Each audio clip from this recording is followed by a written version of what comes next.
Iniiwasang tingnan ni Nordy Joy Buena ang kanyang graduation picture. Ito din kasi ang araw na na-diagnose siya na may Tolosa-Hunt syndrome o ang pagsara ng kanyang kaliwang mata. Ang kwento ng maliwanag na kinabukasan ni Nordy Joy. Panoorin!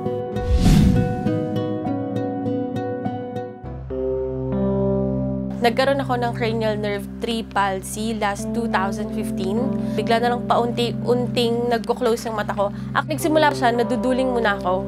Yung mata kong isa, parang nagmo-move siya. So hindi ko na siya parang, dalawa na yung paningin ko actually, bago siya tuluyang nag-close. Nagkaroon ako nito bago ako graduate. 2 weeks or 1 week before ako graduate ng May 2015, nakuha ko na siya. Masaya ako nag-graduate ako, pero physically, emotionally, I'm not okay. Hindi ko na-enjoy. Masaya ako na, syempre nakagraduate ako, pero hindi ako 100% na masaya kasi nga, ganun yung case ko.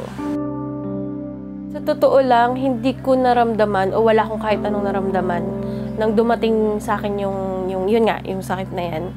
Bigla na lang siyang dumating sa akin. Kaya, so, alam mo yung tipong, bakit ako? Yung takang-taka ka kung bakit ikaw yung magkakaroon. Kasi parang walang kahit anong simptomas na magkakaroon ako ng ganitong klase ng sakit. Everyday na gawain sa bahay na naka-apekto sa akin yung sakit nito. Siguro yung pag maglilinis, ganyan. Alam mo yun, may hirapan ka kasi kapag mag-aayos ka ng gamit. Since ang hirap gumalaw kapag isa lang yung mata mo. Nung nagpa-check up kami, ang diagnosis nila is cranial nerve 3 palsy. Yun yung pinaka-diagnosis nila. So, syempre, nag-search ako kung anong ibig sabihin nun. Parang may pagka-connect siya ng konti sa mga Bell's palsy, mga palsy. Yung mga down na nerves sa katawan natin, mga tinatawag nating palsy. So, nung later on, habang tumatagal na ginagamot nila ako, na chinecheck nila ako halos everyday, parang they come up with a diagnosis na what we call Tolosa-Hunt syndrome. Parang pareho lang siya ng cranial nerve 3 palsy eh. Ang sabi ng doktor sa akin kung bakit ko daw siya nakuha is, yun nga, kasi sabi ng doktor, yung neurologist, itong left eye natin, connected siya sa right brain. So yung right eye, connected siya sa left brain. So sabi ni doc, dito daw sa brain ko, parang meron akong nerve, or ugat siguro na nag-down o parang humina, parang ganon. Kaya naapektuhan yung mata ko. Pag i-open ko siya, yung eyeball ko, nasa dulo lang siyang banda. As in, hindi ko siya magalaw. Technically, paralyzed siya. So, hindi mo talaga siya magalaw. Nagkaroon ako ng ganong sakit. Grabe nung time na yun. Kasi diba nag-aaral ako. So, gagraduate ako. So, parang, dumaan kami sa malaking gastusin. Kasi gagraduate ka eh. So, ang laki nung gastos bago ka makagraduate. Ang mahal ng MRI, pa-MRI pa kami noon kasi syempre, nag-iisang anak lang kasi ako. So parang ang parents ko talagang, alam mo yung frustration, na frustrated na sila kung anong pwedeng gawin sa akin. So nagpa-MRI kami noon, nagpa-doktor. Everyday halos nasa hospital kami para lang ma-check ko anong mangyari. Kasi every time na nagpapa-doktor kami, parang hindi nila alam kung anong root cause talaga. Kung bakit ako nagkaroon noon. Actually, sila din.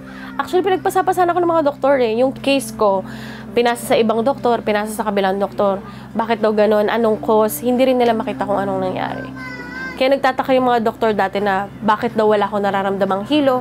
Bakit di daw ako parang masakit yung part ng ulo ko? Ganun. At higit sa lahat yung mga vital signs ko, it's perfect. So, it's normal. So, di talaga nila alam kung anong root cause nung syndrome. Nalaman ko yung King Sorbal na yan sa dad ko. Sinubukan namin. Kasi alam mo yung frustration mo na kahit anong inumin mong gamot, chemicals man yan, parang walang nangyayari. Morning and then evening, before meal, dun ko siya iniinom. Siguro mga 1 month lang, or wala pang 1 month, or ganyan. Okay na yung pakaramdam ko. One day, unti-unti siyang nag-open.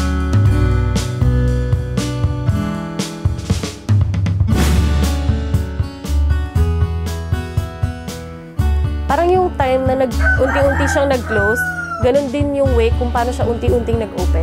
Nakaramdam ako ng ginhawa, syempre.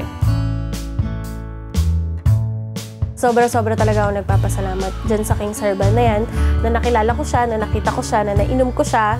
Kasi after nun, parang, alam mo yun, naging down yung buhay mo, and then after mo malaman o mainom, naging normal na ulit yung buhay ko.